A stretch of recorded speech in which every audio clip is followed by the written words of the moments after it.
എന്ന നമ്മുടെ ഈ പഠന പരമ്പരയിലേക്ക് കടന്നു വന്നിരിക്കുന്ന എല്ലാവരെയും സ്വാഗതം ചെയ്യുന്നു. ഒരിക്കൽ കൂടി നമുക്ക് ദൈവസന്നിധിയിലേക്ക് ഇങ്ങനെ വചനം പഠിക്കുവാനും ചർച്ച ചെയ്യുവാനും കൂടുതൽ അക്കാര്യത്തിൽ നിർണയമുള്ളവരായി തീരുവാനും ഒക്കെ ഇങ്ങനെ അവസരം നൽകി നമ്മെ അനുഗ്രഹിക്കുന്ന വലിയവനായ ദൈവത്തോട് നമുക്ക് നന്ദിയുള്ളവരായിരിക്കാം.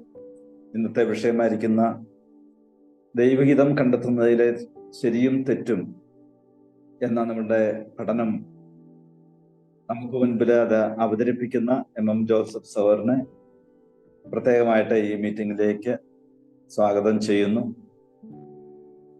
നമുക്ക് നമ്മുടെ ജീവിതങ്ങളെ പരിശോധിക്കുമ്പോൾ അറിയുവാൻ കഴിയുന്ന ഒരു സത്യമുണ്ട്. നമ്മുടെ ജീവിതങ്ങൾ അനുഗ്രഹിക്കപ്പെടുന്നത് സ്വർഗത്തിലെ ദൈവത്തിന്റെ ഹിതം നമ്മളുടെ ജീവിതത്തിൽ യാഥാർത്ഥ്യമായി തീരുമ്പോഴാണ്, പ്രാവർത്തികമായി തീരുമ്പോഴാണ് എന്നുള്ളത്. നമ്മളുടെ ഹിതങ്ങളെ നാം അന്വേഷിക്കുകയും അത് നിവർത്തിക്കുകയും ചെയ്യുമ്പോൾ തീർച്ചയായും മനുഷ്യൻ ചെന്നെത്തുന്നത് വലിയ നാശത്തിലും അബദ്ധങ്ങളിലുമാണ് എന്നറിയാം. എന്നാൽ നമുക്ക് മുമ്പിലുള്ള ഒരു പ്രശ്നം, ദൈവത്തിന്റെ ഹിതം നമുക്ക് എങ്ങനെ പൂർണ്ണമായിട്ട് കണ്ടെത്തുവാനും അത് തിരിച്ചറിഞ്ഞ് നമ്മുടെ ജീവിതത്തിലെ പ്രാവർത്തികമാക്കുവാനും പ്രായോഗികമാക്കുവാനും ഒക്കെ കഴിയും. ആ മേഖലകൾ നമുക്ക് വെല്ലുവിളിയുള്ളതാണ്. പലപ്പോഴും നമ്മളുടെ ജീവിതത്തില് തിരഞ്ഞെടുപ്പുകൾ ആവശ്യം വരുമ്പോൾ ദൈവഹിതം എന്താണ് എന്ന് തിരിച്ചറിഞ്ഞ് അത് തിരഞ്ഞെടുക്കുന്നതിൽ നമുക്ക് പരാജയം വരാറുണ്ട്.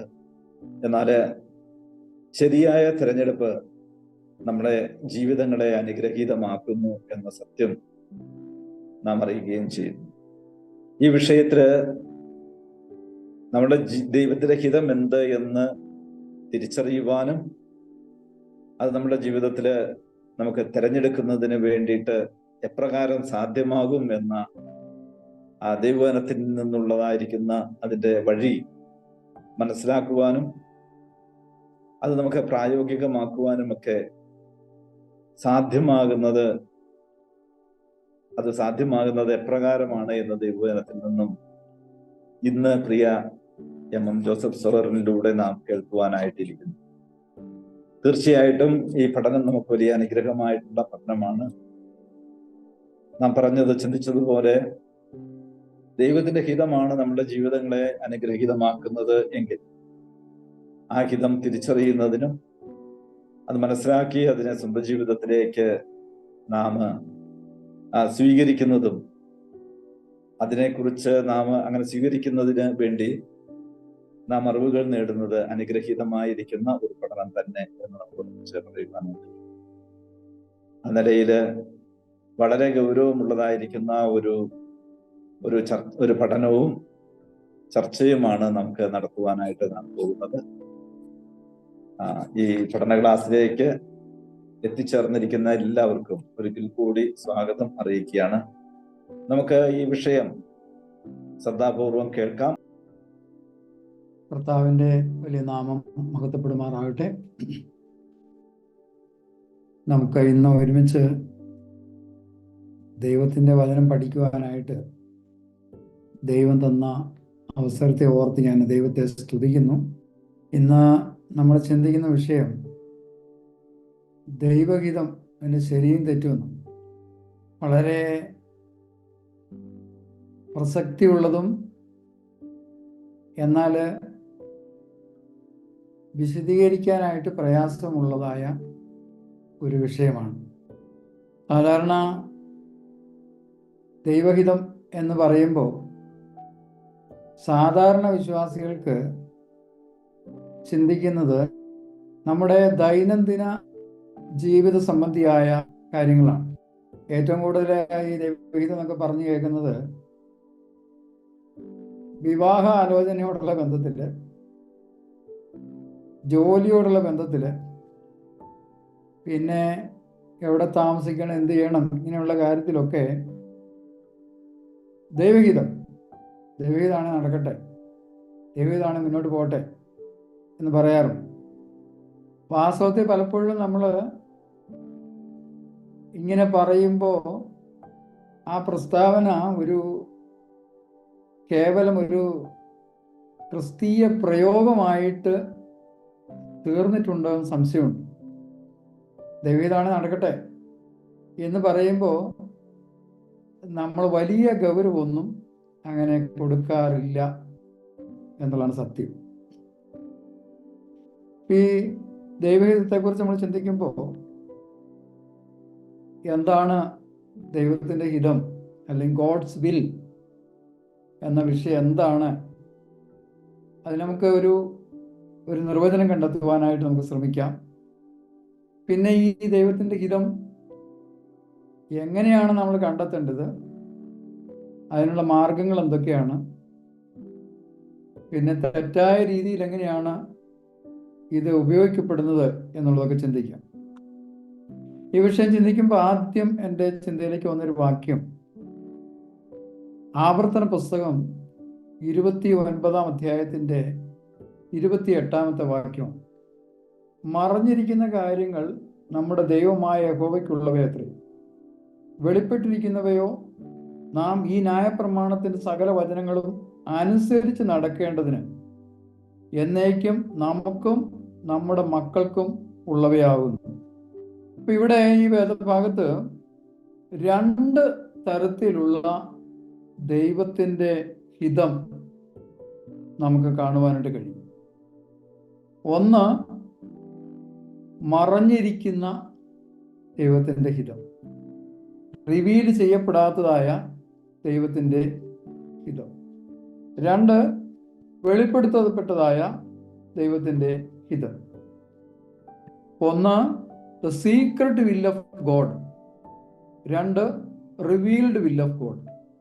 ഈ സീക്രട്ട് വിൽ ഓഫ് ഗോഡ് എന്ന് ഉദ്ദേശിക്കുന്നത് ദൈവത്തിൻ്റെ വേദപണ്ഡിതന്മാരുടെ ഭാഷയിൽ പറഞ്ഞാൽ the sovereign will of God, ദൈവത്തിൻ്റെ പരമാധികാര ഇഷ്ടം, താല്പര്യം. അപ്പം അത് ദൈവത്തിൻ്റെ സ്വഭാവം, ദൈവത്തിൻ്റെ വിധികൾ, ദൈവത്തിൻ്റെ പരമാധികാരം, ദൈവത്തിൻ്റെ ജ്ഞാനം, ദൈവത്തിൻ്റെ തീരുമാനങ്ങൾ, ഇവയോടനുബന്ധിച്ചുള്ളതാണ് സോവറിൻ വിൽ ഓഫ് ഗോഡ്, ദൈവത്തിൻ്റെ പരമാധികാര ഹിതം. അത് നമുക്ക് പല വേദഭാഗങ്ങളിൽ അത് കാണുവാനായിട്ട് കഴിയും.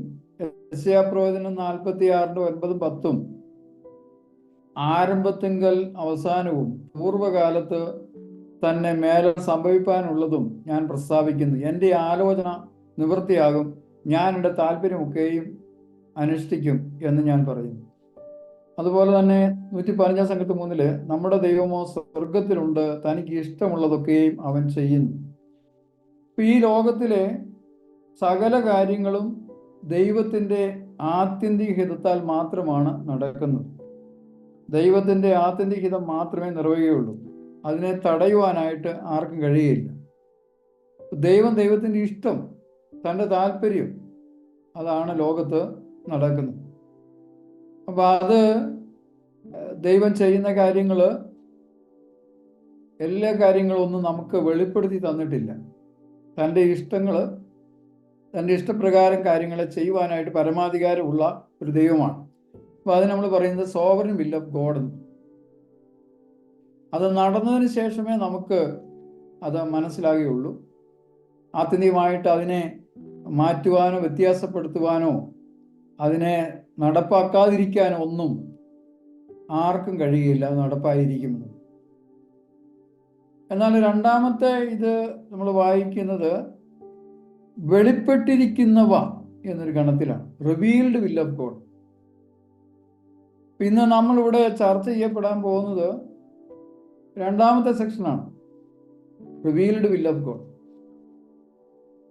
നമുക്കറിയാം, ദൈവത്തിൻ്റെ ഹിതത്തെക്കുറിച്ച് നമ്മൾ ഏറ്റവും ഒരു സാധാ മനസ്സിലാകുന്ന രീതിയിൽ നമ്മളതിന് നിർവചനം കൊടുത്താൽ, നമ്മുടെ ജീവിതത്തിൻ്റെ അനുഗ്രഹപൂർണമായ നടത്തിപ്പിന് നന്മയ്ക്കുമായിട്ട് ദൈവം തന്നിരിക്കുന്ന കൽപ്പനകളും നമ്മെക്കുറിച്ചുള്ള ഉദ്ദേശങ്ങളും ഒക്കെയാണ് ഒരർത്ഥത്തിൽ ദൈവത്തിൻ്റെ ഹിതമെന്നുള്ളത്.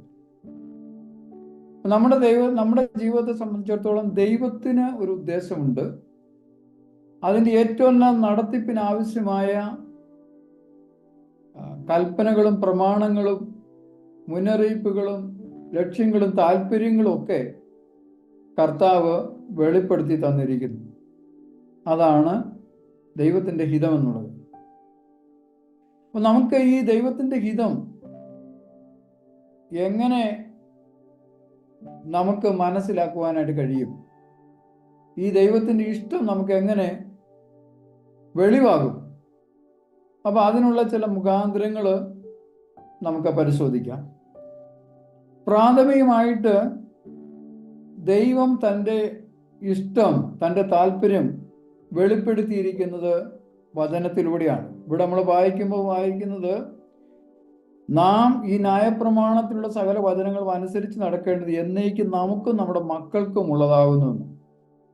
ദൈവത്തിൻ്റെ വചനത്തിലൂടെ ദൈവം നമ്മുടെ ജീവിതത്തിൻ്റെ സമസ്ത മേഖലകളെയും ബാധിക്കുന്ന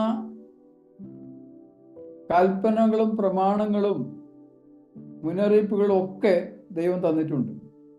നമ്മുടെ സാമൂഹിക ജീവിതത്തിലുള്ള വിവാഹം, കുടുംബജീവിതം, സാമ്പത്തികം, അന്തർവ്യക്തി ബന്ധങ്ങൾ, നമ്മുടെ സംസാരം, നമ്മുടെ ചിന്ത, ഇങ്ങനെ നമ്മുടെ ജീവിതത്തിൻ്റെ എല്ലാ വശങ്ങളെ സംബന്ധിച്ചും ദൈവത്തിൻ്റെ ഹിതം ദൈവം രേഖപ്പെടുത്തി തന്നിട്ടുണ്ട്. നമ്മുടെ എല്ലാ ചോദ്യങ്ങൾക്കും ചിലതിന് നേരിട്ടും ചിലതിന് ഗൈഡൻസ് ആയിട്ടും ദൈവം തൻ്റെ കാര്യങ്ങൾ വെളിപ്പെടുത്തി തന്നിട്ടുണ്ട്. 2 പത്രോസ് 1:3 നമ്മളിങ്ങനെ വായിക്കുന്ന, നാം ഭക്തിയോടെ ജീവിക്കുവാൻ ആവശ്യമായതൊക്കെയും ദൈവം തന്നിരിക്കുന്നു. ദൈവത്തെ അറിഞ്ഞ്, കർത്താവിനെ അറിഞ്ഞ് അനുഗ്രഹപൂർണമായ ഒരു ജീവിതം കഴിക്കേണ്ടതിന് ആവശ്യമായ എല്ലാ കാര്യങ്ങളും ദൈവം തൻ്റെ വചനത്തിലൂടെ നമുക്ക് നൽകിയിരിക്കുന്നു. നമ്മൾ 1 യോഹന്നാൻ 5-ാം അധ്യായത്തിൽ നമ്മൾ വായിക്കുന്ന ഇങ്ങനെയാണ്, അവൻ്റെ കൽപ്പനകളെ പ്രമാണിക്കുന്നല്ലോ ദൈവത്തോടുള്ള സ്നേഹം, അവൻ്റെ കൽപ്പനകൾ ഭാരമുള്ളവയല്ല. എന്ന് പറഞ്ഞാൽ നമ്മുടെ ജീവിതത്തിന് നന്മയ്ക്കായിട്ട് കർത്താവ് തൻ്റെ ഹിതം, കൽപ്പനകൾ നമുക്ക് രേഖപ്പെടുത്തി തന്നിട്ടുണ്ട്. അത് അനുസരിക്കാനുള്ളതാണ്, അത് ഭാരമുള്ളവയല്ല എന്നാണ് ദൈവത്തിന്റെ വചനത്തിനർത്ഥം പറയുന്നത്. അതുപോലെ തന്നെ 1 യോഹന്നാൻ 4-ാം വാക്യത്തില് യോഹന്നാന് ഈ ലേഖനം എഴുതുന്നതിനെ കുറിച്ച് ഉദ്ദേശിച്ച് പറയുമ്പോൾ, നമ്മുടെ സന്തോഷം പൂർണ്ണമാകുവാൻ നിങ്ങൾക്ക് എഴുതുന്നു എന്ന് പറഞ്ഞാൽ, ദൈവമക്കള് അവരുടെ ക്രിസ്തീയ ജീവിതത്തിൽ ഈ കൽപ്പനകളും പ്രമാണങ്ങളും അനുസരിക്കുന്നത് വഴിയായിട്ട് അവരുടെ സന്തോഷം പൂർണ്ണമാകും. വേറെ അർത്ഥത്തിൽ പറഞ്ഞാൽ, ദൈവത്തിൻ്റെ ഹിതം അനുസരിക്കുന്നതിലൂടെ നമ്മുടെ സന്തോഷം പൂർണ്ണമാകുവാൻ ഇടയായിത്തീരും. അതുപോലെ സങ്കീർത്തനം 119-105 നിന്റെ വചനം എൻ്റെ കാലിന് ദീപവും പാതയ്ക്ക് പ്രകാശവുമാകുന്നു. നമ്മുടെ ജീവിതയാത്രയ്ക്ക് പ്രകാശം പകരുന്നതാണ് ദൈവത്തിൻ്റെ വചനം എന്നുള്ള കാര്യം. നമ്മൾ നടന്നു പോയിട്ടില്ലാത്ത പാതകളിലൂടെ മുന്നോട്ട് പോകുമ്പോൾ അതിന് വെളിച്ചം വിതറുന്ന ഒന്നാണ് ദൈവത്തിൻ്റെ വചനം എന്നുള്ള കാര്യം. ഇപ്പൊ ദൈവത്തിൻ്റെ വചനത്തിലൂടെ ദൈവം തൻ്റെ ഇഷ്ടത്തെ നമുക്ക് വെളിവാക്കുന്നു. അപ്പോസ്തലപ്രവൃത്തി 20:27 പൗലോസ് പറയുമ്പോൾ, ദൈവത്തിൻ്റെ ആലോചന ഒട്ടും മറച്ചു വെക്കാതെ എന്നാണ്.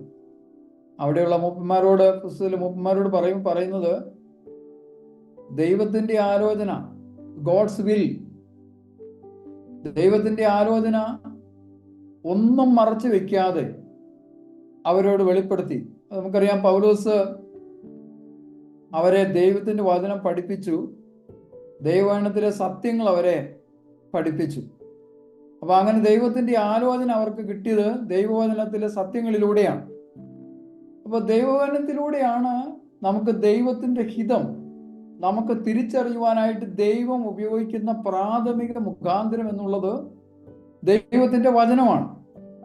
അപ്പോൾ അങ്ങനെ നമ്മൾ പറയുമ്പോൾ ഈ ദൈവത്തിന്റെ വചനം എന്ന് നമ്മൾ പറയുമ്പോൾ അതിനെക്കുറിച്ച് ഒരു ഒരു ഒരു ഗ്രന്ഥം ഞങ്ങൾ വായിച്ച ഇങ്ങനെയാണ്: scripture is not like a horoscope for finding easy answers. It is a nourishing food that strengthens us to walk the hard path God has prepared for us. വാസ്തവത്തിൽ ഈ ദൈവത്തിന്റെ വചനം എന്നുള്ളത് നമുക്ക് ഇങ്ങനെ എന്താണ്, ജ്യോതിഷമൊക്കെ അല്ലെങ്കിൽ നക്ഷത്രങ്ങളൊക്കെ നോക്കി അങ്ങനെയുള്ള ഒരു രീതിയിലുള്ള ഒന്നല്ല. പെട്ടെന്ന് ഉത്തരങ്ങൾ കണ്ടെത്താൻ തിരിച്ചറിയാനുള്ള ഇതൊന്നുള്ളതായിട്ടല്ല, മറിച്ച് അത് വാസ്തവത്തിൽ ഒരു നറീഷിങ് ഫുഡാണ്, നമ്മളെ ശക്തീകരിക്കുന്ന സമഗ്രമായ ഒരു ആഹാരമാണ്. ദൈവത്തിന്റെ വഴികളിൽ നമ്മെ നടക്കുവാൻ തക്കവണ്ണം ശക്തീകരിക്കുന്ന ആഹാരമാണ് ദൈവത്തിന്റെ വചനം. അപ്പൊ ദൈവത്തിന്റെ വചനം വായിക്കുന്നതിലൂടെയും പഠിക്കുന്നതിലൂടെയും ധ്യാനിക്കുന്നതിലൂടെയും നമുക്ക് ഒരു ബിബ്ലിക്കൽ വേൾഡ് വ്യൂ നമുക്ക് കിട്ടും. അപ്പോൾ അങ്ങനെ വരുമ്പോൾ നമുക്ക് നമ്മുടെ ജീവിതത്തിൽ ഉണ്ടാകുന്ന വിഷയങ്ങളിൽ വചനത്തിന്റെ വെളിച്ചത്തിൽ നമ്മുടെ കാര്യങ്ങളെ വിലയിരുത്തുവാനായിട്ട് നമുക്ക് കഴിയും. കേവലം വല്ലപ്പോഴും ഒക്കെ ബൈബിൾ വായിക്കുകയും വല്ലപ്പോഴും ഒക്കെ ദൈവവചനം വായിക്കുകയും ചെയ്യുന്ന ഒരു രീതിയല്ല, മറിച്ച് ദൈവവചനവുമായിട്ട് ആഴത്തിലുള്ള ഒരു ബന്ധവും അത് നമ്മുടെ ചിന്തകളെയും മനോഭാവങ്ങളെയും താല്പര്യങ്ങളെയും ഒക്കെ സ്വാധീനിക്കുന്ന തരത്തിൽ നമ്മുടെ കാഴ്ചപ്പാടുകളെ രൂപപ്പെടുത്തുന്ന രീതിയിൽ നമുക്ക് ദൈവവചനവുമായിട്ട് ഒരു ബന്ധം ആവശ്യമാണ്. അങ്ങനെ വരുമ്പോൾ നമ്മുടെ ദൈനംദിന ജീവിതത്തിൽ ഉണ്ടാകുന്ന വിഷയങ്ങളിൽ നമുക്ക് ഒരു തീരുമാനം എടുക്കുവാനായിട്ട് ദൈവം എന്താണ് ഇതിൽ നിന്ന് ആഗ്രഹിക്കുന്നത് എന്നുള്ള കാര്യം നമുക്ക് മനസ്സിലാകുവാനായിട്ട് കഴിയും. കാരണം ദൈവവചനത്തിലൂടെ ദൈവത്തിന്റെ ഹിതം, ദൈവം എങ്ങനെയാണ് ഈ കാര്യത്തെ കാണുന്നത്, ദൈവത്തിന്റെ താല്പര്യം എന്താണ്, ഈ വിഷയം സംബന്ധിച്ച് ദൈവം എങ്ങനെയാണ് കാണുന്നത് എന്ന് നമുക്ക് മനസ്സിലാകുവാനായിട്ട് നമുക്ക് സാധിക്കും. അത് തിരുവചനവുമായിട്ടുള്ള ഒരു ദൈനംദിന ബന്ധത്തിലൂടെ മാത്രമേ നമുക്ക് അത് കഴിയുകയുള്ളൂ. നമുക്കറിയാം, നമ്മുടെ ലോകം, മാധ്യമങ്ങളൊക്കെ നമ്മുടെ കാഴ്ചപ്പാടുകളെയൊക്കെ നമ്മൾ അറിയാതെ തന്നെ സ്വാധീനിക്കുന്നതാണ്. നമ്മുടെ കണ്ണുകൊണ്ട് കാണുന്നതും നമ്മൾ കേൾക്കുന്നതും നമ്മുടെ ഹൃദയത്തിലൂടെ കയറി ഇറങ്ങി പോകുന്നതുമായ കാര്യങ്ങളൊക്കെ നമ്മുടെ കാഴ്ചപ്പാടുകളെ നാം അറിയാതെ തന്നെ വ്യത്യാസപ്പെടുത്തുന്നുണ്ട്. പലപ്പോഴും നമ്മളത് മനസ്സിലാക്കാൻ കഴിയാതെ പോകാറുണ്ട്. എപ്പോഴാണ് മനസ്സിലാക്കുന്നത് ചോദിച്ചു കഴിഞ്ഞാൽ, ജീവിതത്തിൽ ഒരു തീരുമാനം എടുക്കേണ്ട ചില വിഷയങ്ങളിൽ തീരുമാനം എടുക്കേണ്ടതായ അവസരങ്ങൾ വരുമ്പോഴാണ് നാം അറിയാതെ കൊണ്ട് തന്നെ നമ്മുടെ കാഴ്ചപ്പാടുകൾക്ക് മങ്ങലേറ്റിരിക്കുന്നു എന്നുള്ള കാര്യം അറിയുവാനായിട്ട് കഴിയുന്നത്. തിരുവചനവുമായിട്ട്, ദൈവത്തിന്റെ വചനവുമായിട്ട് അങ്ങനെ വല്ലപ്പോഴുമുള്ള ഒരു ബന്ധം നമ്മൾ പുലർത്തി നിൽക്കുമ്പോൾ നമ്മുടെ കാഴ്ചപ്പാടുകൾ വേറെ പല സ്വാധീനങ്ങളും നമ്മുടെ ഉള്ളിലേക്ക് കടന്നു വരും. അതുകൊണ്ടാണ് സങ്കീർത്തനക്കാരനൊക്കെ പറഞ്ഞതുപോലെ, യോബ് പറഞ്ഞു, തിരുവചനത്തെ എൻ്റെ ആഹാരത്തെക്കാൾ ഞാൻ പ്രിയപ്പെടുന്നു എന്ന് പറഞ്ഞാൽ ദൈവത്തിൻ്റെ വചനത്തോടുള്ള തൻ്റെ ആ ബന്ധം അതാണ് നമുക്ക് കാണുവാനായിട്ട് കഴിയുന്നത്. അപ്പോൾ തീർച്ചയായിട്ടും നമ്മുടെ ദൈവത്തിൻ്റെ ഗീതം തിരഞ്ഞെടുക്കുന്നതിൽ ഏറ്റവും പ്രധാനപ്പെട്ട മുഖാന്തരം എന്നുള്ളത് ദൈവത്തിൻ്റെ വചനമാണ്. ആ വചനം ഉണ്ടായത് കൊണ്ട് മാത്രം കാര്യമായില്ല, ആ വചനത്തിലെ സത്യങ്ങൾ, അതിനകത്ത് ദൈവം രേഖപ്പെടുത്തി തന്നിട്ടുള്ളതായ കാര്യങ്ങൾ നാം വായിക്കുകയും പഠിക്കുകയും മനസ്സിലാക്കുകയും ചെയ്യേണ്ടത് ആവശ്യമാണ്. നമ്മളെ ബൈബിളിനകത്ത് നോക്കുമ്പോൾ ധാരാളം കൽപ്പനകളും പ്രമാണങ്ങളും ഒക്കെ നമുക്ക് കാണുവാനായിട്ട് കഴിയും. പുതിയ നിയമത്തിൽ തന്നെ ഏകദേശം 1050 പരം കൽപ്പനകൾ അല്ലേ ദൈവത്തിൻ്റെ വചനത്തിനകത്ത് നമുക്ക് കാണുവാനായിട്ട് കഴിയും. അത് നമ്മുടെ ജീവിതത്തിൻ്റെ എല്ലാ മേഖലകളെ സംബന്ധിച്ചുള്ള ദൈവത്തിൻ്റെ താല്പര്യം അതിനകത്തൂടെ നമുക്ക് കാണുവാനായിട്ട് കഴിയും. നമ്മൾ അതിനെക്കുറിച്ച് ചിന്തിക്കുമ്പോൾ ഒരു കാര്യം നമ്മൾ ഓർത്തിരിക്കേണ്ട കാര്യമുണ്ട്. ദൈവത്തിൻ്റെ ഈ കൽപ്പനകളും ഒക്കെ നമ്മുടെ ഏറ്റവും നല്ല നന്മയ്ക്കായിട്ടാണ്, നമ്മുടെ സമഗ്രമായ വളർച്ചയ്ക്ക് വേണ്ടിയാണ്, നമ്മുടെ സന്തോഷകരമായ ജീവിതത്തിന് വേണ്ടിയാണ്. നമ്മുടെ ജീവിതം ദുസ്സഹമാക്കുവാനോ നമ്മുടെ സന്തോഷത്തെ ഹനിക്കുവാനോ അല്ലെങ്കിൽ നമ്മുടെ നന്മകളെ തടസ്സപ്പെടുത്തുവാനോ ആയിട്ടല്ല ദൈവത്തിൻ്റെ ഹിതവും ദൈവത്തിൻ്റെ താല്പര്യവും ദൈവം തന്നിട്ടുള്ളത്. അപ്പൊ നമുക്ക് ദൈവത്തെക്കുറിച്ച് തന്നെ ആദ്യം ഒരു കാഴ്ചപ്പാട് വരാം. കാരണം ദൈവം നല്ലവനാണ്. അവൻ്റെ എല്ലാ കാര്യങ്ങളും നമ്മൾ മനസ്സിലായാലും മനസ്സിലായില്ലേലും ദൈവത്തിൻ്റെ താല്പര്യങ്ങളൊക്കെയും നമ്മുടെ ഏറ്റവും വലിയ നന്മയ്ക്ക് വേണ്ടിയിട്ടാണ് ദൈവം കാര്യങ്ങൾ ചെയ്തിട്ടുള്ളത്.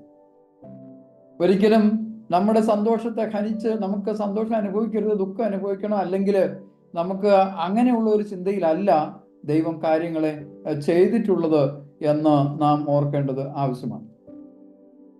അപ്പോൾ ദൈവത്തിൻ്റെ ഹിതം തിരിച്ചറിയുവാനായിട്ട് ദൈവത്തിൻ്റെ വചനം, പഴയ നിയമകാലത്തൊക്കെ ഇസ്രായേൽ മക്കള് ദൈവത്തിൻ്റെ ഹിതം തിരിച്ചറിയാൻ വേണ്ടിയിട്ട് അവര് പല മാർഗങ്ങളും അവർ ഉപയോഗിക്കുമായിരുന്നു. അതിലൊന്ന് കാസ്റ്റിംഗ് ലോട്ട്, നറുക്കിടുക എന്നുള്ള രീതിയാണ്. നമ്മൾ സദൃശ്യവാക്യം 16:33 നമുക്ക് കാണുവാനായിട്ട് കഴിയും.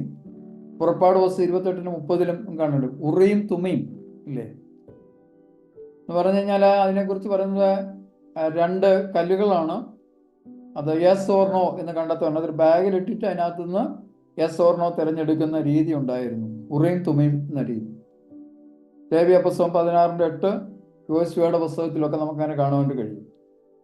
അപ്പോൾ ഈ അതിനെക്കുറിച്ച് പറയുന്നത് അങ്ങനെയുള്ള രീതികൾ ഏകദേശം ഒരു 10-16 തവണ പഴയ നിയമത്തിൽ, 8 തവണ പഴയ നിയമത്തിൽ ഉപയോഗിച്ചായിട്ട് നമുക്ക് കാണുവാനായിട്ട് കഴിയും. പുതിയ നിയമത്തിലേക്ക് വരുമ്പോഴും ചില സ്ഥലത്ത് അങ്ങനെ കാണുവാനായിട്ട് കഴിയും. എന്നാലും അതിനെക്കുറിച്ച് പറയുന്നത് പെന്തക്കോസ്റ്റിന് മുമ്പുള്ളതായ ഒരു രീതിയാണ്. അതിനുശേഷം അങ്ങനെയില്ല. ബാക്കിയുള്ള കാലത്തൊക്കെ ഓരോ തീരുമാനങ്ങൾ എടുക്കേണ്ടി വരുമ്പോൾ കൃത്യമായ പ്രമാണങ്ങൾ ദൈവവചനത്തിനകത്ത് നൽകിയിട്ടുണ്ട് എന്നുള്ള കാര്യം നമുക്ക് കാണുവാനായിട്ട് കഴിയും. സഭയുടെ ലീഡർഷിപ്പിനെ തിരഞ്ഞെടുക്കുമ്പോഴും സഭയിൽ സപ്പോർട്ട് ചെയ്യാനുള്ള ആളുകളെ തിരഞ്ഞെടുക്കുമ്പോഴും ഒക്കെ കൃത്യമായ പ്രമാണങ്ങൾ ദൈവം വെളിപ്പെടുത്തിയതായിട്ട് നമുക്ക് കാണുവാനായിട്ട് കഴിയുന്നതാണ്.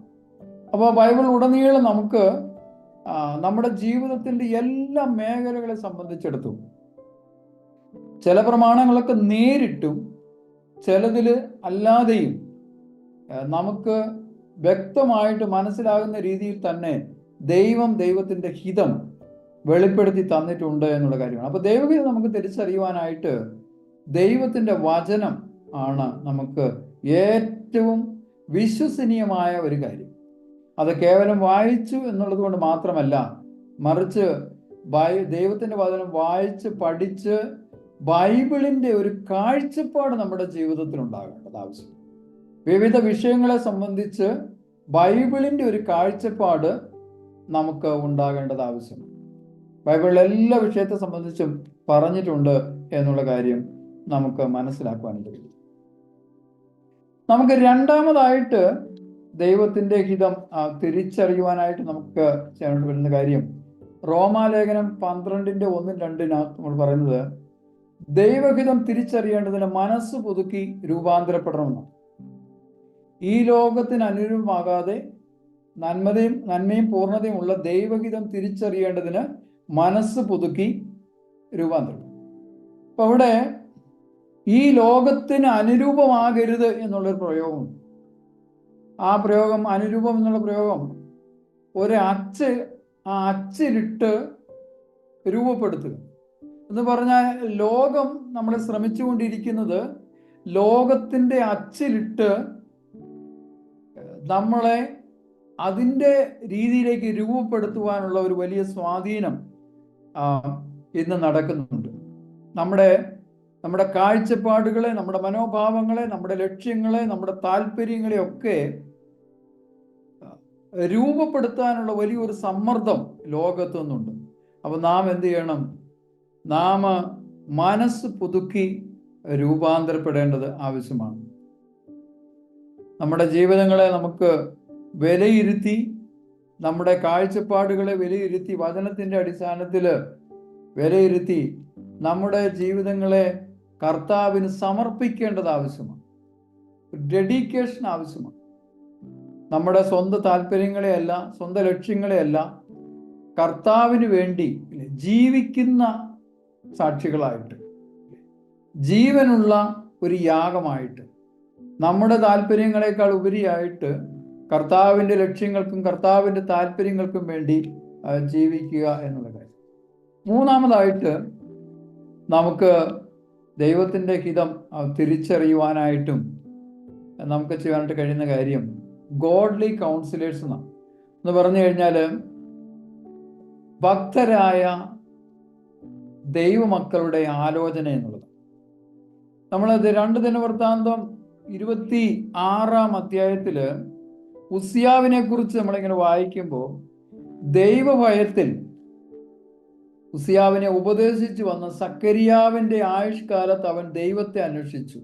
അവൻ യഹോവയെ അന്വേഷിച്ചിടത്തോളം ദൈവം അവന് അഭിവൃദ്ധി നൽകി. അപ്പൊ നമുക്ക് നമ്മുടെ ജീവിതത്തിൽ ഇടപെട്ട് നമ്മളെ തിരുത്തുവാൻ, നമുക്ക് ആലോചന പറഞ്ഞു തരുവാൻ സ്വാതന്ത്ര്യമുള്ള, നമ്മളെക്കാൾ പക്വതയുള്ള വിശ്വാസികൾ നമ്മുടെ ജീവിതത്തിൽ ഉണ്ടാകേണ്ടത് ആവശ്യമാണ്. ഉസിയാവിനെ സംബന്ധിച്ചോളം സക്കരിയാവ് എന്ന ദൈവഭക്തനായ മനുഷ്യൻ തന്നെ ഉപദേശിച്ച് തിരുത്തി പോയ കാലത്തോടത്തോളം അവന് ദൈവത്തിന്റെ ആലോചന പ്രകാരം ദൈവഭക്തിയോടുകൂടി ജീവിച്ചു. എന്നാൽ അതിനുശേഷം താൻ തെറ്റിപ്പോയി എന്നാണ് നമുക്ക് കാണുവാൻ കഴിയും.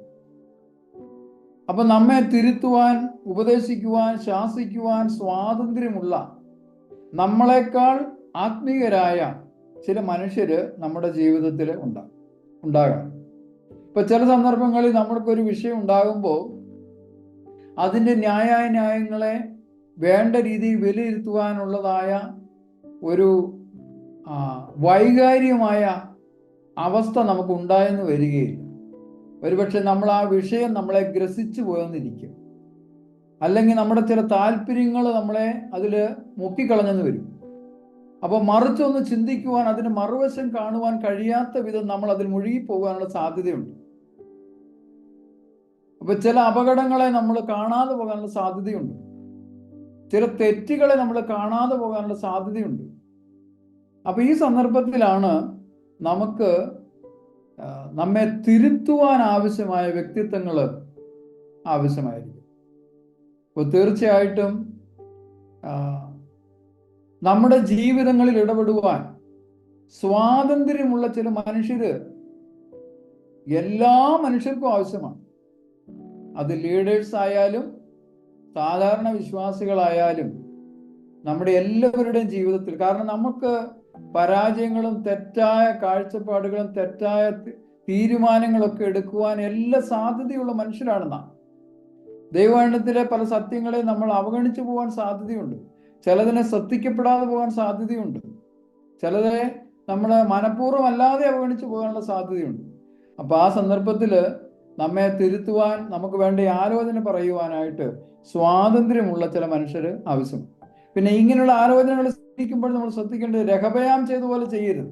നമുക്കറിയാമല്ലോ, സലോമോന് ശേഷം രഹബയാം അധികാരത്തിൽ വന്ന സമയത്ത് ആളുകൾ നികുതി കുറയ്ക്കണമെന്ന് പറഞ്ഞപ്പോൾ താനെ പ്രായമായ ആളുകളോട് ആലോചന ചോദിച്ചു, അവർ കുറയ്ക്കണമെന്ന് പറഞ്ഞു. പക്ഷേ തൻ്റെ കൂടെയുള്ള ആളുകളോട് ആലോചന ചോദിച്ചു, അവർ കുറയ്ക്കരുതെന്ന് പറഞ്ഞു. അത് തനിക്ക് നാശമായിട്ട് ഭവിച്ചു.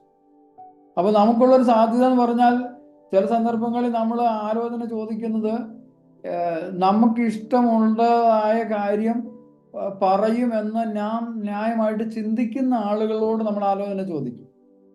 അത് പലപ്പോഴും നമുക്ക് നന്മയാവുകയില്ല.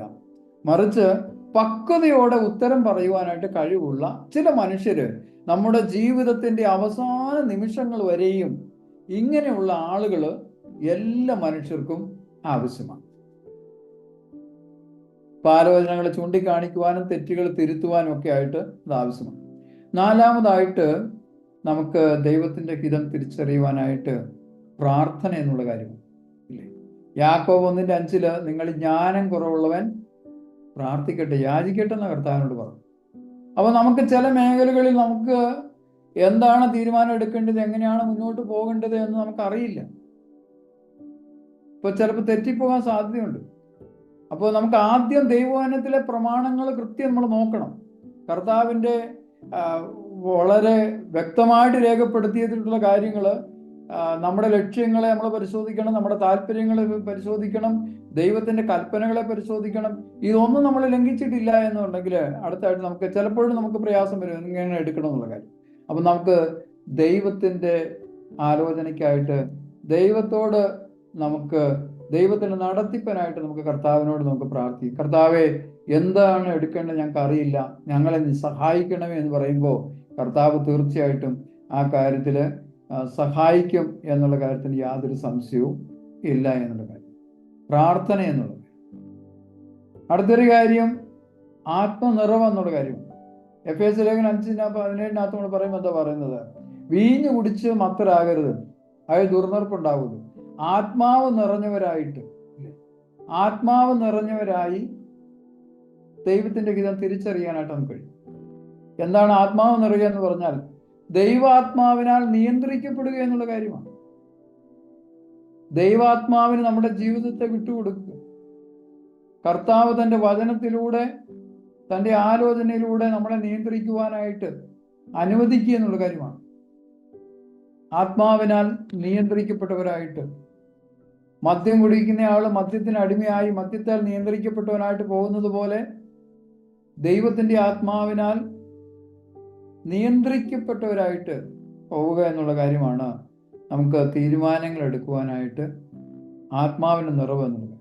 ആറാമതായിട്ട് ദൈവാശ്രയം എന്ന് പറഞ്ഞാൽ നമ്മൾ ഈ പ്രമാണങ്ങളൊക്കെ പാലിച്ചൊക്കെ പോയാലും ചില സന്ദർഭങ്ങളിൽ നമുക്ക് തെറ്റിപ്പോകാൻ സാധ്യതയുണ്ട്.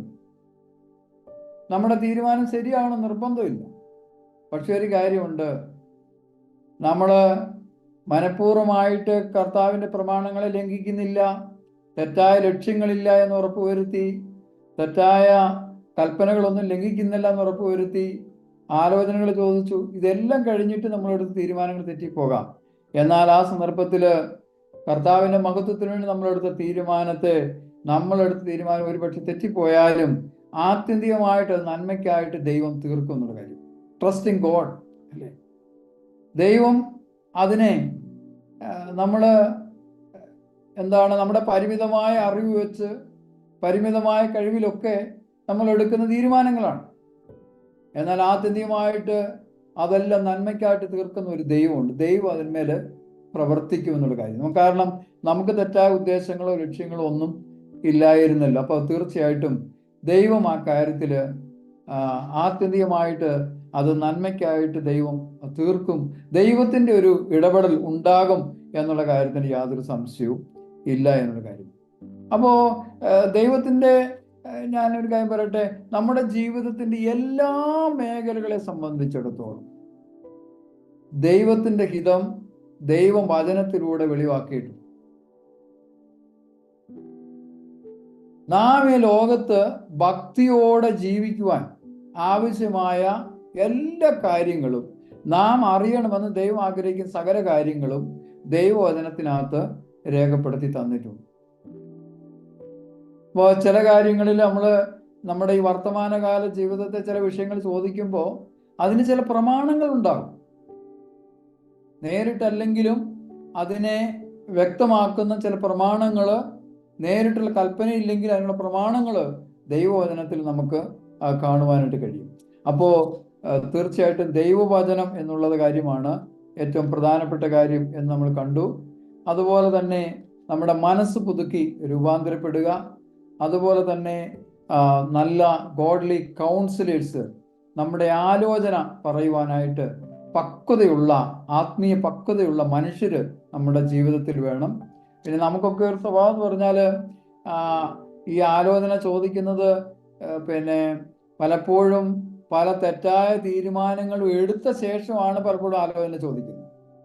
അതായത് നമ്മൾ എടുത്ത തീരുമാനത്തിന്മേൽ യെസ് എന്നൊരു ഉത്തരം കിട്ടണം. അപ്പൊ അതിനു വേണ്ടിയാണ് പലപ്പോഴും ആലോചന ചോദിക്കാറുള്ളത്. അല്ലാതെ ആലോചന നേരത്തെ തീരുമാനം എടുക്കുന്നതിന് മുമ്പല്ല പലപ്പോഴും ആലോചന ചോദിക്കുന്നത്. അല്ലെങ്കിൽ ചില സന്ദർഭങ്ങളിൽ ചില തെറ്റായ തീരുമാനങ്ങൾ എടുത്ത് നമ്മൾ ബുദ്ധിമുട്ടിലാകുമ്പോഴാണ് ആലോചനയ്ക്ക് വേണ്ടി പോകുന്നത്. എന്നാൽ അങ്ങനെയല്ല വേണ്ടത്. മറിച്ച് നമുക്ക് ഈ കാര്യത്തിൽ ദൈവവചനത്തിന്റെ സംശയമുള്ള കാര്യങ്ങളിൽ ഭക്തരായ ദൈവമക്കളോട് ആലോചന നമ്മൾ തീരുമാനം എടുക്കും മുമ്പേ നമ്മൾ ചോദിക്കണം. എടുത്ത ശേഷം അതിന് അംഗീകാരം നേടിയെടുക്കുക എന്നുള്ളതല്ല. പലപ്പോഴും നമ്മളെല്ലാന്ന് പറഞ്ഞാൽ ഇത് ദൈവത്തോടും ഈ കാര്യം നമ്മൾ ചെയ്യാറുണ്ട്. കാരണം നമ്മൾ തെറ്റായ ഒരു തീരുമാനം എടുക്കും, അത് ദൈവഹിതമാണോ എന്നൊന്നും നമ്മൾ അന്വേഷിക്കത്തില്ല, കർത്താവിന്റെ പ്രമാണങ്ങൾ എന്താണെന്നും നോക്കത്തില്ല, ദൈവത്തിന്റെ വചനത്തിലെ ഗൈഡൻസ് ഒന്നും നോക്കത്തില്ല. അപ്പോൾ തീരുമാനം എടുത്ത ശേഷം കർത്താവിന് മേൽ അംഗീകാരത്തിന് വേണ്ടി സമർപ്പിക്കുന്ന രീതിയാണ് പലപ്പോഴും ഉള്ളത്. അങ്ങനെ തെറ്റാണ്. പ്രാർത്ഥിക്കുക എന്നുള്ളതും അതുപോലെ ദൈവത്തിൽ ആശ്രയിക്കുക എന്നുള്ളതും ആത്മനിറവുള്ള ജീവിതം നയിക്കുക എന്നുള്ളതൊക്കെ ഇത് വളരെ പ്രധാനപ്പെട്ട കാര്യമാണ്. ഇനി നമുക്ക് ഒരു കാര്യം കൂടെ ഞാൻ പറഞ്ഞ് അവസാനിപ്പിക്കാം. ഈ ദൈവഹിതം കണ്ടെത്തുന്നതിൽ തെറ്റായ രീതികളുണ്ട്. ദൈവഹിതം കണ്ടെത്തുന്നത് നമ്മുടെ ഇടയിലൊന്നും അങ്ങനെ ഇല്ല എങ്കിലും പൊതുവെ ക്രിസ്തീയ ലോകത്തുള്ളതാണ്. ബൈബിൾ ഇങ്ങനെ അടച്ചിട്ട് തുറക്കും, അപ്പൊ കിട്ടുന്ന വാക്യം അതൊക്കെ വലിയ ആപത്താണ് അല്ലേ? നമുക്ക് യൂദാസിന്റെ കഥകൾ നമ്മൾ കേട്ടിട്ടുള്ളതാണ്. അപ്പോൾ ബൈബിൾ അടിച്ചിട്ട് ഇങ്ങനെ തുറന്നിട്ട് കിട്ടുന്ന വാക്യം, അപ്പൊ അത് തീരുമാനം എടുക്കാൻ വേണ്ടിയിട്ട് അത് നമ്മൾ ഉപയോഗിക്കും. കാരണം ബൈബിൾ അങ്ങനെ ഉപയോഗിക്കേണ്ട ഒരു കാര്യമല്ല. കാരണം കർത്താവ് ഒരു വിഷയം എടുക്കുമ്പോൾ ആ വിഷയത്തിൽ ഇങ്ങനെ ബൈബിൾ അടിച്ച് തുറക്കേണ്ട കാര്യമില്ല. ആ വിഷയത്തെ സംബന്ധിച്ച് ബൈബിളിനകത്ത് പല ഭാഗങ്ങളിൽ പറഞ്ഞിട്ടുണ്ട്, പ്രമാണങ്ങൾ പറഞ്ഞിട്ടുണ്ട്, മുന്നറിയിപ്പുകൾ തന്നിട്ടുണ്ട്. ഇതിന് തെറ്റായ തീരുമാനങ്ങൾ എടുത്ത് ഈ വിഷയം സംബന്ധിച്ച് തെറ്റായ തീരുമാനങ്ങൾ എടുത്തിട്ട് ബുദ്ധിമുട്ടിലായ ആളുകളുടെ ചരിത്രം രേഖപ്പെടുത്തിയിട്ടുണ്ട്. അപ്പൊ അതുകൊണ്ട് നമുക്ക് ഇങ്ങനെ ബൈബിൾ അടിച്ച് തുറക്കേണ്ട കാര്യമില്ല. ആ വിഷയത്തെ സംബന്ധിച്ച് ബൈബിളിനകത്ത് ഒന്നുകിൽ പ്രമേയ രൂപത്തിൽ എഴുതിയിട്ടുണ്ട്, അല്ലെങ്കിൽ ചില മനുഷ്യരുടെ ജീവിതങ്ങളിൽ നിന്ന് രേഖപ്പെടുത്തി തന്നിട്ടുണ്ട്. അപ്പൊ നമ്മളത് നോക്കിയാൽ മതി. അല്ലാതെ ബൈബിൾ അടച്ച് ഇങ്ങനെ തുറന്ന് കിട്ടുന്ന വാക്യം എടുത്ത് ചെയ്യേണ്ട കാര്യം ഇല്ല എന്നില്ല. രണ്ടാമത്തെ ഒരു കാര്യം എന്ന് പറഞ്ഞു കഴിഞ്ഞാല് ദർശനം, സ്വപ്നം, ഇൻഡ്യൂഷൻ ഇല്ലേ, നമ്മുടെ ഹൃദയത്തിലൊരു തോന്നല്. ചിലർക്കാണെങ്കിൽ സ്വപ്നം, ദർശനം, അങ്ങനെയുള്ളതും തെറ്റിപ്പോകാം. കാരണം അതൊക്കെ നമ്മുടെ താല്പര്യങ്ങളാണ് പലപ്പോഴും അതിനൊക്കെ മുൻപന്തി നിൽക്കാനായിട്ട് സാധ്യതയുള്ളൂ. തന്നെയല്ല, അങ്ങനെയല്ല കർത്താവ് കാര്യങ്ങളെ വെളിവാക്കുന്നത് എന്നുള്ള കാര്യം നമുക്കറിയാം. കാരണം ബൈബിളുണ്ട്, നമുക്ക് ദൈവവചനത്തിലെ പ്രമാണങ്ങൾ നമുക്ക് തന്നിട്ടുണ്ട്. അപ്പൊ നമുക്ക് ഇതിലേക്ക് പോകേണ്ട ആവശ്യം ഇല്ല. അതൊക്കെ വലിയ അബദ്ധങ്ങളാണ്, തെറ്റായ തീരുമാനങ്ങളുടെ നിർവ്വഹണം. പിന്നെ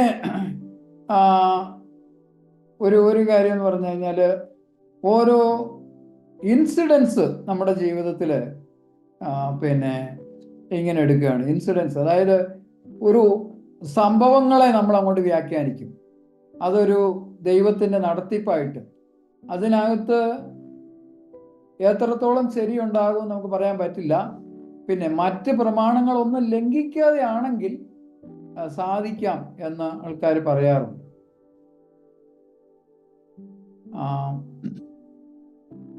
സാഹചര്യങ്ങളുടെ ഇതിൽ തീരുമാനങ്ങൾ എടുക്കുന്നത് ഓരോ സംഭവങ്ങളുടെ ഇതിൽ. പിന്നെ ഒരു കാര്യം ദൈവഗീതം സംബന്ധിച്ചുള്ള കാര്യം എന്ന് പറഞ്ഞാൽ പലപ്പോഴും എന്താണെന്ന് വെച്ച് കഴിഞ്ഞാൽ നമ്മുടെ ദൈവഗീതം സംബന്ധിച്ച് ഇഗ്നറിങ് സം ക്ലിയർ പ്രിൻസിപ്പിൾസ്, ബൈബിളിന്റെ വ്യക്തമായ ചില പ്രമാണങ്ങളെ ലംഘിച്ചിട്ട് തീരുമാനങ്ങൾ എടുക്കും.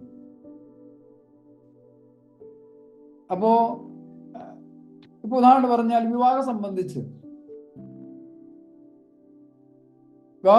പറഞ്ഞാൽ ബൈബിൾ വ്യക്തമായിട്ട് പറയുന്നുണ്ട് എങ്ങനെയുള്ള ആളുകളായിട്ട് വിവാഹം കഴിക്കണമെന്ന് വ്യക്തമായിട്ട് പറഞ്ഞിട്ടുണ്ട്.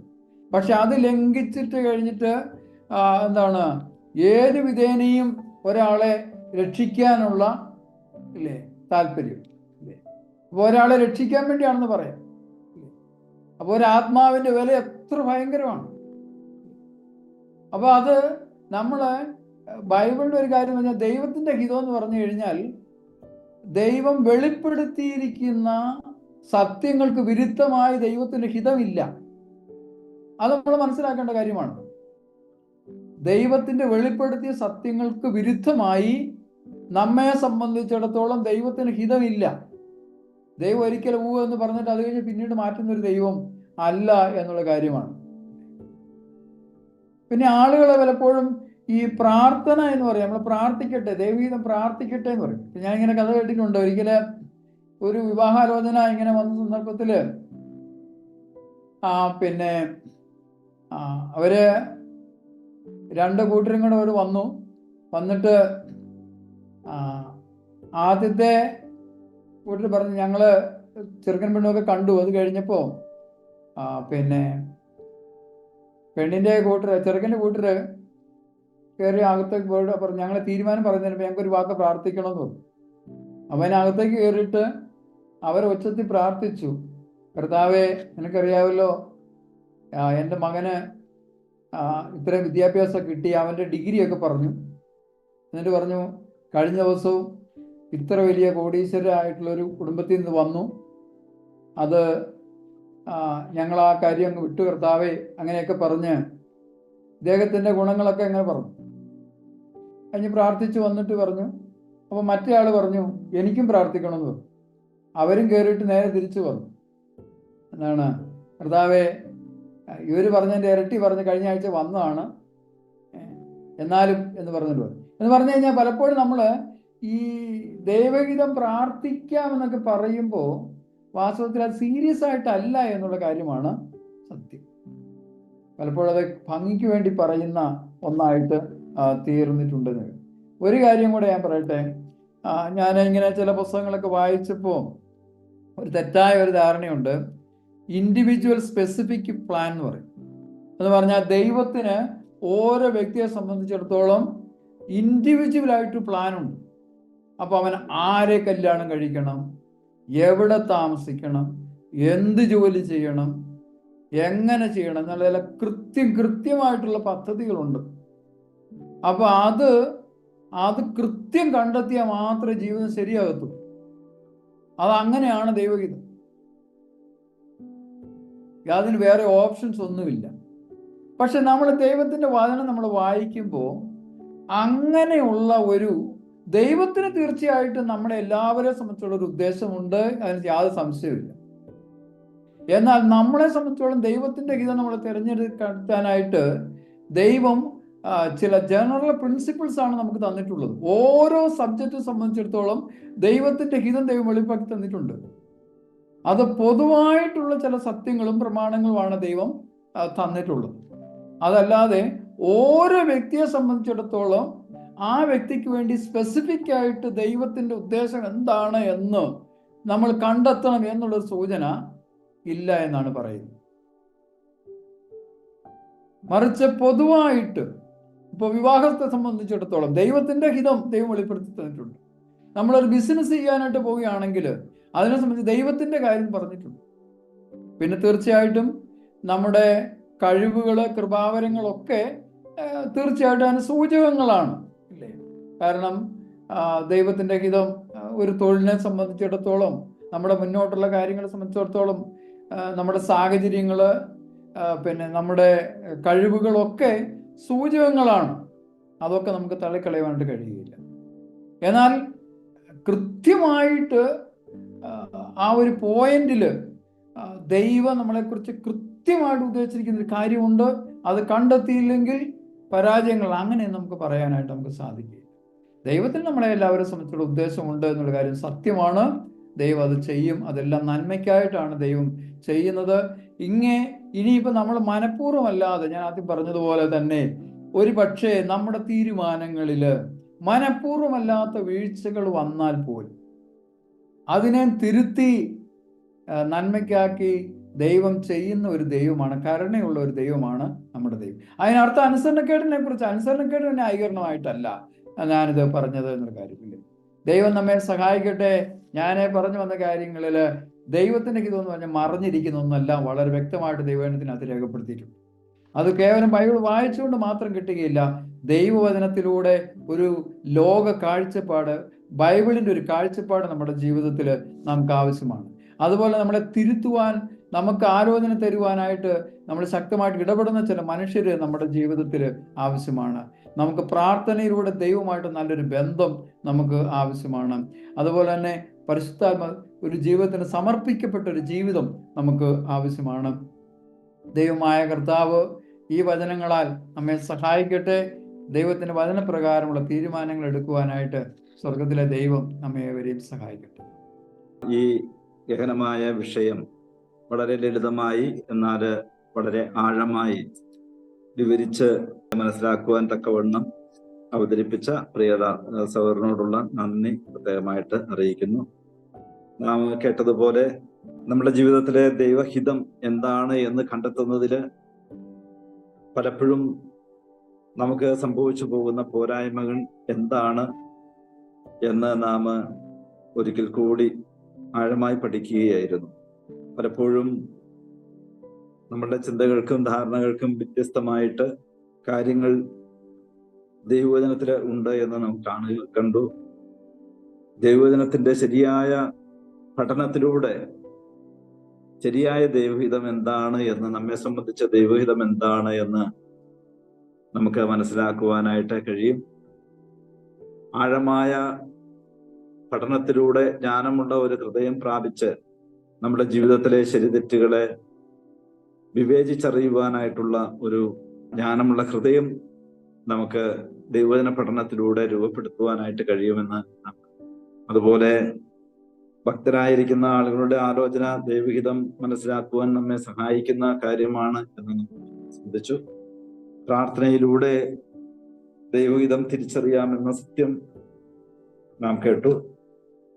ആത്മനിറവിൽ ജീവിക്കുന്നതിനാല് ദൈവഹിതം തിരിച്ചറിയുവാനായിട്ട് സാധിക്കും. അത് ദൈവത്തോട് ചേർന്നിരുന്ന ഒരു ജീവിതമാണ്. അതിനാൽ തന്നെ ദൈവഹിതം എന്ത് എന്ന് നമുക്ക് തിരിച്ചറിയുവാനായിട്ട് ആത്മനിറവ് നമ്മെ സഹായിക്കുന്നതായിട്ടുള്ള കാര്യമാണ്. ദൈവാശ്രയമുള്ളവരായി ജീവിക്കുന്നതിലൂടെ ശരിയായ ഒരു ശരികളിലേക്ക് നമ്മെ ദൈവം നടത്തും. അത് ദൈവഹിതത്തിന്റെ തിരിച്ചറിവിന് നമുക്ക് ഏറ്റവും പ്രയോജനമായിട്ടിരിക്കുന്നു എന്ന് നാം ഇന്നത്തെ ആ പഠനത്തിലൂടെ ഒരിക്കൽ കൂടി കേൾക്കുവാനായിട്ട് ഇടവന്നു. അതുപോലെ നമ്മുടെ ദൈവഹിതം കണ്ടെത്തുന്നതില് നമുക്ക് ഉള്ളതായിരിക്കുന്ന വലിയ തെറ്റുകള്, അബദ്ധങ്ങള് ഒരിക്കൽ കൂടി നമ്മുടെ നമുക്ക് മനസ്സിലാക്കുവാനായിട്ട് ദൈവം നമ്മെ സഹായിച്ചുവല്ലോ. നാം ചെയ്തു വരാറുള്ള, അല്ലെങ്കിൽ ഒരുപക്ഷെ ഏതെങ്കിലും കാലത്ത് നാം ചെയ്തിട്ടുള്ളതായിരിക്കുന്ന തെറ്റായിരിക്കുന്ന ദൈവഹിതത്തിന്റെ അന്വേഷണ രീതികൾ നമുക്ക് ഒരിക്കൽ കൂടി ബോധ്യമാകുവാനായിട്ട് ദൈവം നമ്മെ സഹായിച്ചു. നാം ദൈവത്തിന്റെ ഹിതത്തെ തിരിച്ചറിഞ്ഞ് വിജയകരമായി ഏറ്റവും ഭാഗ്യകരമായ ഒരു ജീവിതം നയിക്കണം എന്നാണ് ദൈവം നമ്മെ കുറിച്ച് ആഗ്രഹിക്കുന്നത്. അതിനായി നാം കേട്ട ഈ പഠനം തീർച്ചയായും നമുക്ക് വലിയ പ്രയോജനകരമായിട്ടിരിക്കുന്നു. നമ്മുടെ ജീവിതത്തിലെ ദൈവഹിതം ആ നിലയിൽ തിരിച്ചറിഞ്ഞ് ദൈവത്തിന്റെ ഹിതപ്രകാരം ജീവിച്ച് ദൈവത്തെ പ്രസാദിപ്പിക്കുവാനും ഭാഗ്യകരമായ ഒരു ജീവിതത്തിലേക്ക് അനുദിനം വളരുവാനും ദൈവം നമ്മെ സഹായിക്കട്ടെ.